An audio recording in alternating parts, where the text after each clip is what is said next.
दोस्तों, क्या आप भी किसी चीज को लेकर हर वक्त ओवरथिंकिंग करते हो और उस वजह से परेशान भी होते होंगे कि इस ओवरथिंकिंग की प्रॉब्लम को खत्म कैसे करें? तो आज मैं आपके लिए इसका सॉल्यूशन लेके आया हूं, जिसे जानकर आपको ओवरथिंकिंग के बारे में सब कुछ क्लियर हो जाएगा। आपके मन में चल रहे सभी सवालों के जवाब मैं आगे इस ऑडियो बुक में दूंगा और ये भी बताऊंगा कि ओवरथिंकिंग से कैसे बचा जाए। जैसे आपका पहला सवाल है, क्या ओवरथिंकिंग बुरी है? अगला सवाल, सोच में प्रॉब्लम कहां पर है? अगला सवाल, राइट और रॉन्ग थिंकिंग क्या है? अगला सवाल, क्लियर माइंड कैसे होता है? अगला सवाल, लोगों के बारे में हमारी थिंकिंग को समझो। अब शुरुआत हम पहले सवाल से ही करते हैं, क्या ओवरथिंकिंग बुरी है? इसका जवाब है नहीं, ओवरथिंकिंग कोई बुरी नहीं है। जितने भी साइंटिस्ट हुए हैं पास्ट में, क्या वो आपसे ज्यादा सोचते थे या आपसे कम सोचते थे? जाहिर सी बात है कि वो आपसे, हमसे, सभी से ज्यादा ही सोचते होंगे, तभी तो साइंटिस्ट बने। तो ज्यादा सोचना कोई प्रॉब्लम की बात नहीं है। सोचना प्रॉब्लम नहीं है, क्योंकि अगर आप सोचना ही बंद कर दोगे तो आप में और जानवरों में क्या फर्क होगा? फर्क यही है कि हम कुछ भी सोच सकते हैं, लेकिन जानवर ज्यादा कुछ नहीं सोच पाते हैं। हम सोच सकते हैं तो इसलिए तो हर काम को कर भी सकते हैं, लेकिन जो जानवर हैं वो कुछ भी सोचकर कुछ भी कर नहीं सकते। जैसे हम लोग सोच करके जानवर से अपने आप को बचा सकते हैं, लेकिन जानवर सोच करके हमसे नहीं बच सकते। उनके पास कोई प्लान नहीं है कि इंसान से कैसे बचे। अगला क्वेश्चन है, सोच में प्रॉब्लम कहां पर है? सोचना प्रॉब्लम नहीं है, गलत सोचना प्रॉब्लम है। नेगेटिव थिंकिंग में प्रॉब्लम है। क्या अच्छा सोचना कभी किसी का बुरा हो सकता है? नहीं ना, लेकिन बुरा या गलत सोच ही हमें जानवर बना देती है। राइट थिंकिंग बहुत अच्छा है, क्योंकि उससे तो आप सॉल्यूशन निकाल सकते हो अपनी लाइफ के। यहाँ आपको एक बात तो क्लियर हो गई होगी कि ओवरथिंकिंग गलत नहीं है, लेकिन गलत या नेगेटिव सोच करके जो आप ओवरथिंकिंग करते हो वही प्रॉब्लम है, और सच में आप फिजिकली और मेंटली वीक होते चले जाते हो। अब आपका अगला क्वेश्चन है, राइट और रॉन्ग थिंकिंग क्या है? तो अब यह राइट थिंकिंग है और यह रॉन्ग थिंकिंग है। यह कैसे डिसाइड करें ताकि क्या रॉन्ग थिंकिंग है और क्या राइट थिंकिंग है, उसको पता करके हम सही से सोच पाएं। किसी प्रॉब्लम का सही तरीके से सोच करके उसका सॉल्यूशन निकाल पाएं। हो सकता है कुछ चीजें आपको रॉन्ग लग रही हो, लेकिन मेरे लिए वही चीज राइट हो। तो राइट थिंकिंग मतलब आपका थिंकिंग क्लियर है, मतलब सीधी सादी थिंकिंग है। और रॉन्ग थिंकिंग का मतलब है टेढ़ी मेढ़ी, जहां उस थिंकिंग के अंदर खुद ही फंस पड़े, जिसे सोच सोच के आपका ब्लड प्रेशर बढ़ रहा हो, आपके सर में दर्द हो रहा हो और मन को भी अच्छा महसूस नहीं हो रहा हो, एक्सेट्रा। तो इसमें समझने वाली एक और बात है कि जो आपके बिलीव्स के ऊपर बेस्ड है वह रॉन्ग थिंकिंग है, और जो रियलिटी और रिसर्च के ऊपर बेस्ड है वह राइट थिंकिंग है। बिलीव्स हमारे किसके ऊपर बेस्ड है? इल्यूजन के ऊपर बेस्ड है, और जो रियलिटी है वहां पर किसी भी बिलीव्स की जरूरत नहीं है, मतलब रियलिटी में बिलीव्स की कोई जगह ही नहीं है। अब सवाल यह उठता है कि बिलीव्स क्या हैं? बिलीव्स वह चीज है कि किसी ने आपको कुछ भी बोल दिया है और आपने वह मान लिया है और उसके बेस पर कुछ भी सोच रहे हो। कभी अपने अंदर झांक कर देखो, जो भी आप सोचते हो वह बिलीव्स के बेस पर सोचते हो या रियलिटी के बेस पर सोचते हो। 99% जो भी कुछ आप अपने दिमाग में सोच रहे हो वो सब बिलीव्स के बेस पर ही सोच रहे हो। भगवान है या फिर नहीं, यह तो सभी के मन में क्वेश्चन आता ही होगा। कोई कहता है कि भगवान है और कोई कहता है कि नहीं है। तो ये जो थिंकिंग है वो रियलिटी के बेस पर है। वहां पर अगर हम सोचें तो हमारा माइंड क्लियर हो जाता है। चीजों को हम देख सकते हैं, समझ सकते हैं। कन्फ्यूजन्स ही नहीं होते ऐसे माइंड में। ऐसे माइंड में अंदर कन्फ्लिक्ट्स नहीं होते, लेकिन बिलीव्स के बेस पर कन्फ्लिक्ट्स होते हैं। क्योंकि जैसे बिलीव्स आप एक किताब के बेस पर कर रहे हो, या आपके पेरेंट्स ने आपको कुछ कहा उसके बेस पर आप बिलीव कर रहे हो। दूसरा कोई बंदा आ जाएगा जिसने किसी और रिलीजन की, किसी और किताब में कुछ और पढ़ा है, उसके बेस पर कुछ कह रहे हैं, तो वहां पर लड़ाई झगड़ा हो जाएगा, कन्फ्लिक्ट्स हो जाएगा। तो जब बाहर कन्फ्लिक्ट्स होगा तो अंदर भी कन्फ्लिक्ट्स होगा। कन्फ्लिक्ट वाले माइंड को ही प्रॉब्लमेटिक माइंड बोलते हैं। जिस माइंड में कोई कन्फ्लिक्ट ही ना हो उसको क्लियर माइंड बोलते हैं। अब सवाल उठता है कि क्लियर माइंड कैसा होता है। तो अब आपको एक और चीज तो क्लियर हो ही गई होगी कि जो भी बोलना है, जो भी सोचना है, रियलिटी के बेस पर ही सोचना है। तो रियलिटी क्या है? भगवान है या फिर नहीं? रियलिटी तो यही है कि पता नहीं, अभी आपके लिए या पूरी दुनिया के लिए यही रियलिटी है। लेकिन किसी दिन भगवान आपके एक्सपीरियंस पर उतर आए, तब आप बोल सकते हैं कि भगवान हैं। तब आपको बोलना भी नहीं पड़ेगा, आपकी आंखों में दिख जाएगा कि भगवान आपके आसपास में हैं, आपके अंदर हैं या नहीं है। लेकिन आप बिलीव कर रहे हो कि भगवान आपके अंदर हैं क्योंकि कहीं पर लिखा हुआ है, या आपको पता है कि भगवान मेरे अंदर हैं। तो बिलीव और रियलिटी की फर्क को हमें अच्छे से समझना है। यदि आप इसको अच्छे से समझ गए होंगे तो यह जो ओवर थिंकिंग जो प्रॉब्लम है, जो आप सबकी है, सुबह ब्रेन एक्टिवेट हो जाता है, रात तक जब तक सोने की कोशिश कर रहे होते हैं वह एक्टिवेटेड रहता है। कुछ भी थॉट्स आ रहे होते हैं दिमाग में, या फिर आप यह भी कह सकते हो कि जब तक हम जिंदा हैं तब तक हर वक्त हम कुछ ना कुछ सोचते ही रहते हैं, सुबह से रात तक। लेकिन सोने के बाद भी हमारा दिमाग कुछ ना कुछ सोचते ही रहता है। जैसे कोई भूत की फिल्म देखी, अब रात को नींद नहीं आ रही है, क्यों? क्योंकि डर लग रहा है, भूत प्रेत दिमाग में घूम रहे हैं। तो क्या यह बिलीव्स नहीं है, या फिर आप इसको रियलिटी कहेंगे? यह तो बिलीव्स ही है ना। अब यह थिंकिंग कैसे खत्म होगी? सिर्फ ये समझने से होगी कि यह कोई रियलिटी नहीं है, यह सिर्फ इल्यूजन है, बिलीव्स नहीं है। अब अगला क्वेश्चन है, लोगों के बारे में हमारी थिंकिंग को समझो। हमारे साथ में जो लोग रहते हैं उसके बारे में हम सोचते रहते हैं कुछ भी, कि वह वैसे हैं, वो वैसा है, ये ऐसा है। लेकिन वह अच्छे भी हैं और बुरे भी हैं। दुनिया में ऐसा कोई नहीं है जो सिर्फ अच्छा हो या सिर्फ बुरा हो। बुरे से बुरे में भी अच्छाई होती है और अच्छे से अच्छे में भी बुराई होती है। लेकिन जिस बेस पर आप उनके बारे में अच्छा या बुरा सोच रहे हो, जरूरी नहीं कि वह सच है, वो इल्यूजन भी हो सकता है। तो रियलिटी है या इल्यूजन है, वह कैसे पता लगेगा? उनके साथ बैठ करके पता चलेगा। चाहे उनसे डायरेक्टली पूछो या इनडायरेक्टली पूछो, डिपेंडिंग अपॉन योर रिलेशनशिप। तो माइंड में कभी चीजों को परे मत रहने दो। यह जो चीजें परे रहती हैं बाद में यह चढ़ने लग जाती है टाइम के साथ साथ। किसी के लिए आपके दिल में कुछ बुरा है, कोई नफरत है, निकाल दो, उसको खत्म करो। मतलब बंदे को खत्म नहीं, खत्म करो मतलब उस दिमाग में पड़े हुए बात को खत्म करो। या तो उससे बात करके उस प्रॉब्लम को सॉल्व करो, उसको दबा करके मत रखो अपने अंदर। किसी के लिए भी अगर आपके मन में किसी भी तरह की कोई बुरी फीलिंग्स है, कोई बुरी सोच है, कोई किसी को नुकसान पहुंचाने की चाह है, तो समझ जाओ आप खुश नहीं रह सकते, उसका कुछ नहीं जाएगा।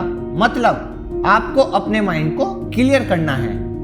पहले ये अच्छे से समझ लो, ये हम लोग बड़ी गलती करते हैं। हम क्या करते हैं, उसको कन्विंस करने की कोशिश कर रहे हैं। हो सकता है आपकी किसी के साथ लड़ाई हो, लेकिन वह एंड तक आपसे लड़ता ही रहे, मरते दम तक आपसे नाराज ही रहे। आपने कोई गलती कर दी, आप उससे माफी मांग रहे हो, लेकिन फिर भी वह आपको माफ नहीं कर रहा है। तो आपको अपने माइंड को क्लियर करना है। आपको अपने आप को माफ करना है। I am just a human being, मेरे से कोई गलती हुई, मैंने खुद को माफ कर दिया। अब उसने नहीं किया तो वह उसकी प्रॉब्लम है, वो मरेगा पूरी जिंदगी के लिए। कोई आपसे जेलसी कर रहे हैं तो आपको वहां पर उसके माइंड को क्लियर नहीं करना है कि आपसे जेलसी ना करें। उसको आप कैसे क्लियर करोगे? आपको अपने माइंड को क्लियर करना है कि मेरे अंदर जेलसी पैदा ना हो। कोई अगर अपने आप को आपसे कंपेयर कर रहे हैं तो कोई बात नहीं, करने दो, उसकी अपनी प्रॉब्लम है। आपको खुद को किसी से कंपेयर नहीं करना है। जहां आप कंपेयर करते हो वहीं आप फंस जाते हो। या तो आपकी ईगो बढ़ेगी या आप अपने आप को ही नीचे गिराओगे, तो आपकी सेल्फ स्टीम की धज्जियां उड़ जाएंगी, कहीं का आप नहीं रहोगे। तो ना आपको अपने आप को किसी से कम समझना है ना फिर ज्यादा समझना है। यह कुछ बेसिक्स हैं लाइफ के। अगर हम यह समझ पाए और इस तरह चल पाए तो जिंदगी जीने में बहुत ही आनंद आएगा। मतलब हमारा अल्टीमेट गोल क्या है? थिंकिंग को सुधारना।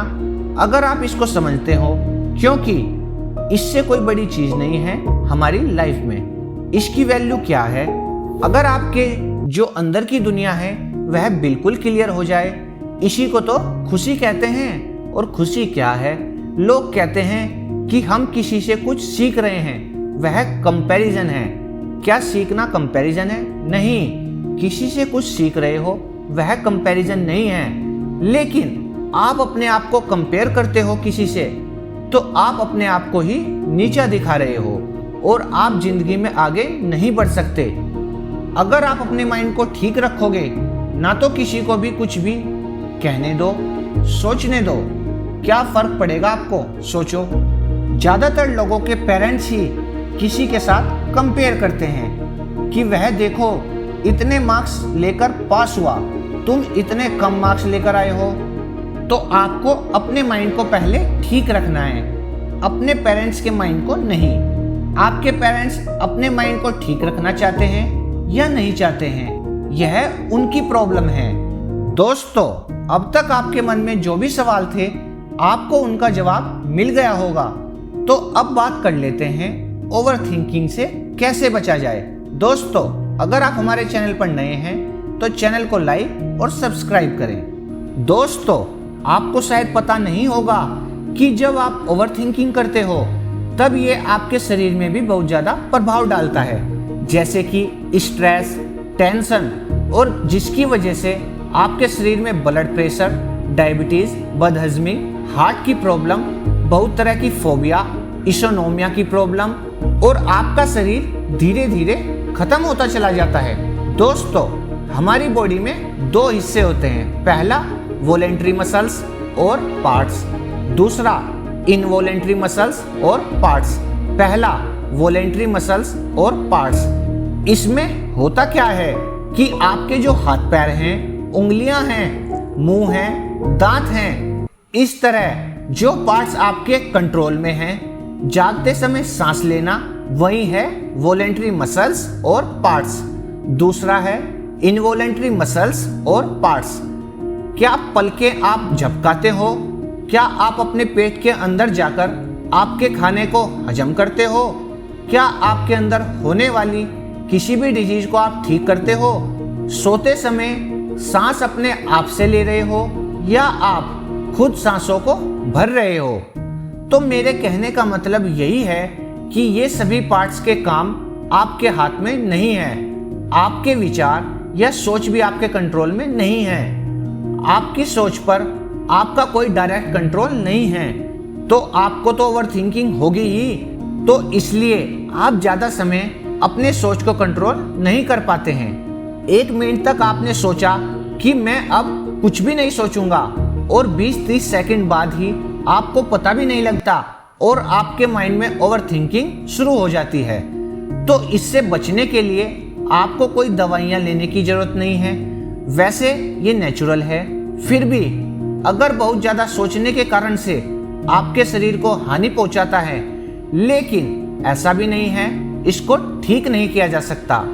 कुछ तकनीक से इससे छुटकारा पाया जा सकता है। अब सवाल उठता है, ओवर थिंकिंग कैसा होता है? क्या आपने कभी अपने विचारों के ऊपर ध्यान दिया कि जैसे विचार वैसे इमोशन? मान लीजिए आप एक कमरे में बैठे हुए हो और एकदम से दूसरे कमरे में कुछ गिरने की आवाज आई, तो आपके मन में क्या विचार आया? कहीं ये बिल्ली तो नहीं? तो जैसे ही आपके मन में ये विचार आया तो आपके एक्शन कैसे होंगे? आप गुस्से से भागोगे बिल्ली की तरफ। अब मान लीजिए कमरे में कुछ गिरने की आवाज आई, तो आप सोच रहे हो कहीं ये भूत तो नहीं? तो आप एकदम से डरने लग जाओगे।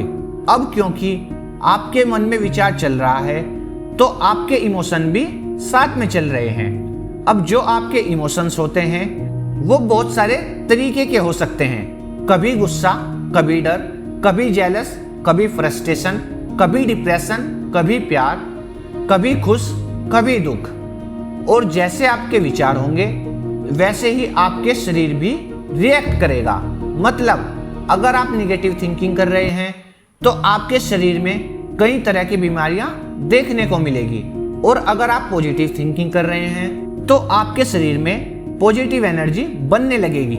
लेकिन ज्यादातर रिसर्च में पाया गया है कि जब लोग सोचते हैं तो गलत विचार ही सोचते हैं। 100 में से कुछ एक पॉजिटिव विचार और 99 नेगेटिव विचार।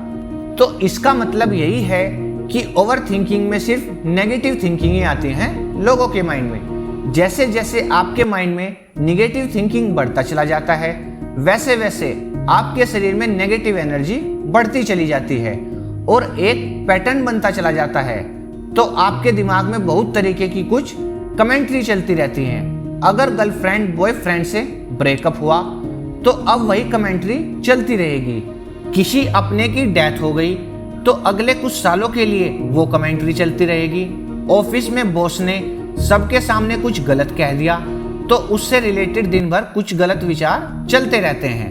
तो जैसे विचार चलते रहते हैं वैसे ही आपके गलत इमोशन आपके शरीर में घेरा बना लेते हैं और ये अपने बनाए ही चक्रव्यूह में इंसान फंसता चला जाता है।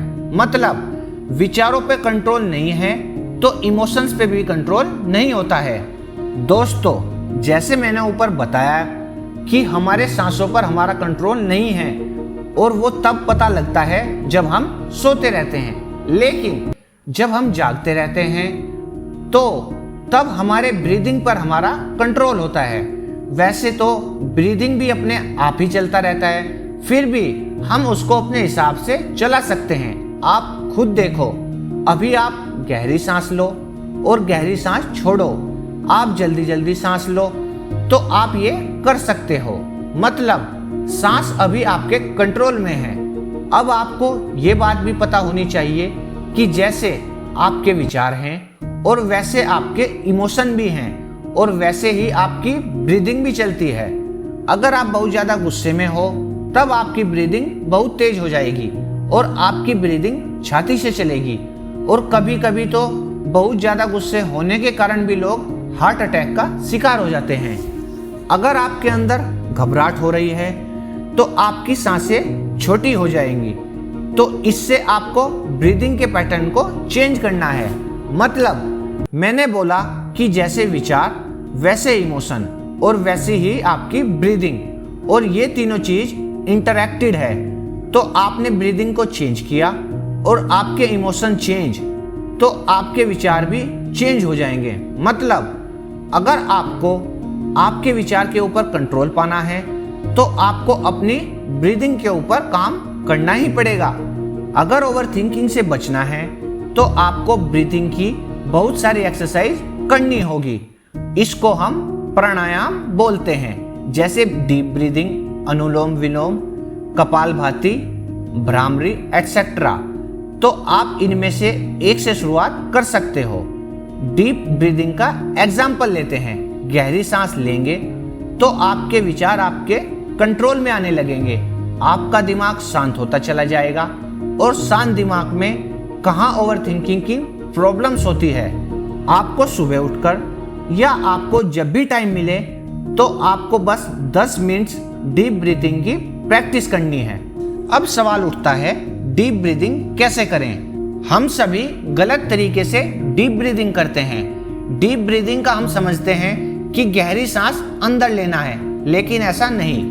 डीप ब्रीदिंग का मतलब होता है आप पहले डीप ब्रीदिंग बाहर निकालो, मतलब पहले आप गहरी सांस बाहर छोड़ो और अब आप गहरी सांस अंदर लो, और ये आपको धीरे धीरे करना है।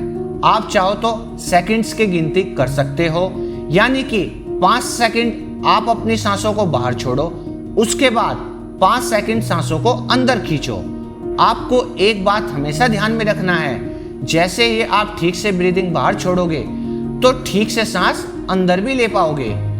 अब अगला तरीका है ओम का जाप करें। दोस्तों, ओम मंत्र में इतनी शक्ति है, आप कितनी भी ओवर थिंकिंग की प्रॉब्लम में क्यों ना हो, वो ठीक हो ही जाती है। आप एक ओम बोल के देखो, आपको पता लगेगा ओम मंत्र में आपकी सांसें बाहर निकल रही हैं, बहुत ही ज्यादा धीरे धीरे। फिर आपको गहरी सांस लेनी पड़ती है और वापस से आप गहरी सांस छोड़ते हो ओम मंत्र के जरिए, और फिर गहरी सांस लेते हो।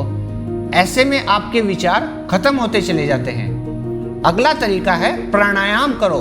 आप अलग अलग तरीके के प्राणायाम को करके देख सकते हो, आपको बहुत जल्दी इसका फायदा मिलेगा। जैसे ही आप ब्रीदिंग का पैटर्न चेंज करोगे, वैसे ही आपकी थिंकिंग का पैटर्न चेंज हो जाएगा। आपकी सांसें गहरी करोगे तो आपके विचार शांत हो जाएंगे। आज की ऑडियो बुक में इतना ही। मैं आशा करता हूँ आपको ओवर थिंकिंग से जुड़े हुए सभी सवालों के जवाब मिल गए होंगे।